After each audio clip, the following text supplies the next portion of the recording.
کبھی من پسند ڈرامہ یا فلم دیکھ رہے ہوں اور اختتام سے پہلے لائٹ چلی جائے، کوئی دلچسپ کتاب یا افسانہ پڑھ رہے ہوں اور آخری صفحات غائب ہوں، ایک شدید کوفت، بے چینی اور تشنگی کا احساس ہوتا ہے جسے شاید لفظوں میں بیان کرنا ممکن نہیں۔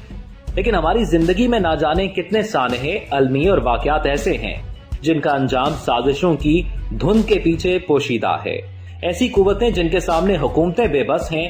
آج کے دور میں یہ ناقابل یقین سا لگتا ہے، تو چلیں جھانکتے ہیں ماضی میں۔ ہم اس سلسلے کے اندر اپنے ناظرین کو پاکستان کی تاریخ کا رخ بدلنے والے 5 سیاسی قتلوں کے حوالے سے بتائیں گے۔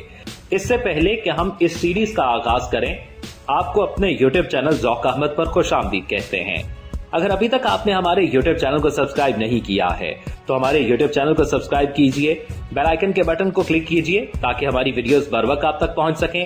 ویڈیو کے حوالے سے آپ کی کیا رائے ہے کمنٹس میں آگاہ کیجئے اور ویڈیو کو لائک کرنا مت بھولیے گا۔ ناظرین، پاکستان کی تاریخ کا رخ بدلنے والے 5 سیاسی قتل کی اس سیریز میں سب سے پہلے ہم بات کریں گے بانی پاکستان قائد اعظم کی وفات کے حوالے سے۔ مملکت خداداد کے پہلے سربراہ مملکت گورنر جنرل محمد علی جناح شدید بیماری کی حالت میں آخری ایام زیارت میں گزار رہے ہیں۔ ہمشیرہ محترمہ فاطمہ جناح ساتھ ہیں۔ 11 ستمبر کوئٹہ سے کراچی روانہ ہوئے اور ماڑی پور ایئرپورٹ پہنچتے ہیں۔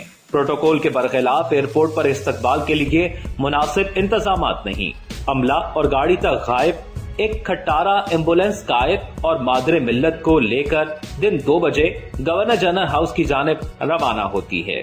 تپتی دھوپ میں گاڑی ایک ویرانے میں خراب اور وہ خراب ایمبولینس سخت گرمی میں تندور میں تبدیل ہو جاتی ہے اور ٹی بی کے مریض قائد اعظم کو سانس لینا مشکل ہو جاتا ہے۔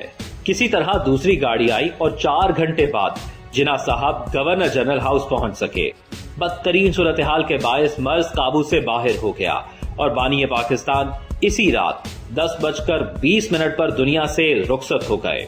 ابھی مملکت خداداد کو قائم ہوئے صرف 13 مہینے اور 4 دن گزرے ہیں۔ سوال یہ ہے کہ کیا سربراہ مملکت کے استقبال کا یہی پروٹوکول ہے؟ اس وقت بھی کراچی میں بڑے بڑے ہسپتال موجود تھے، معقول ایمبولینس بھیجنا کوئی مشکل کام نہ تھا۔ آج مزار قائد اعظم میں کھڑی جناح صاحب کی مرسڈیز اور دیگر گاڑیاں بھی ساتھ نہ بھیجی گئیں۔ پھر سب سے بڑا سوال، حکومتی ذمہ دار کہاں تھے؟ شدید بیمار سربراہ مملکت 4 گھنٹے دھوپ اور گرمی کا عذاب جھیلتا رہا۔ کیا کوئی تحقیقات، کوئی نتیجہ؟ یہ سب قائد کی عظمت کے ساتھ مزار میں دفن کر دیا گیا۔ ناظرین، دوسرے نمبر پر اگر ہم بات کریں تو قائد کے بعد مملکت کی بھاگ دوڑ سنبھالنے والے پہلے وزیر اعظم لیاقت علی خان کا قتل ہوا۔ 16 اکتوبر 1951 راولپنڈی کے کمپنی باغ میں تقریر کرتے ہوئے قائد ملت پر سید اکبر نے فائرنگ کی۔ قاتل کو فوری طور پر انتہائی قریب سے گولی مار کر ہلاک کر دیا جاتا ہے۔ گولی مارنے کا حکم ایس پی نجف خان اور پستول انسپکٹر محمد شاہ کا ہے۔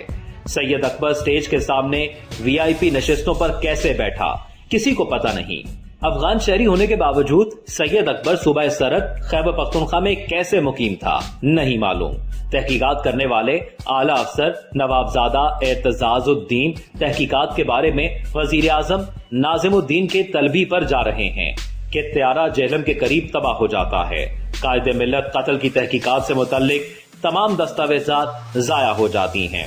کچھ عرصے بعد ایک کیس میں جب فائل مانگی جاتی ہے تو پتہ چلتا ہے کہ فائل بھی گم ہو چکی ہے۔ جب تک لیاقت علی خان کی بیوہ زندہ رہیں، ہر برسی کے موقع پر قاتلوں تک پہنچنے کا مطالبہ ضرور کرتی تھیں۔ آج کوئی مطالبہ کرنے والا بھی نہیں، نہ تحقیقات سامنے آنی ہیں۔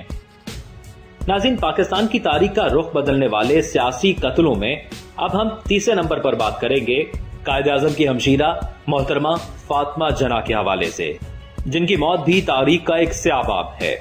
محترمہ فاطمہ جناح کو محبوب بھائی کی موت کے بعد سیاسی سرد مہری کا سامنا کرنا پڑتا ہے۔ بھائی کی برسی پر بھی ریڈیو کے ذریعے براہ راست خطاب کی اجازت نہیں دی جاتی تھی۔ ان کی کتاب مائی بردر کو بھی سینسر کیا گیا۔ 1965 میں ملک بھر سے قائد اعظم کے جانثاروں کے اصرار پر مادر ملت صدر جنرل ایوب خان کے مقابل انتخاب میں لڑنے پر رضامند ہوتی ہیں۔ انتخابات سے پہلے ملک بھر کی فضا فاطمہ جناح کے نام سے گونج رہی ہے۔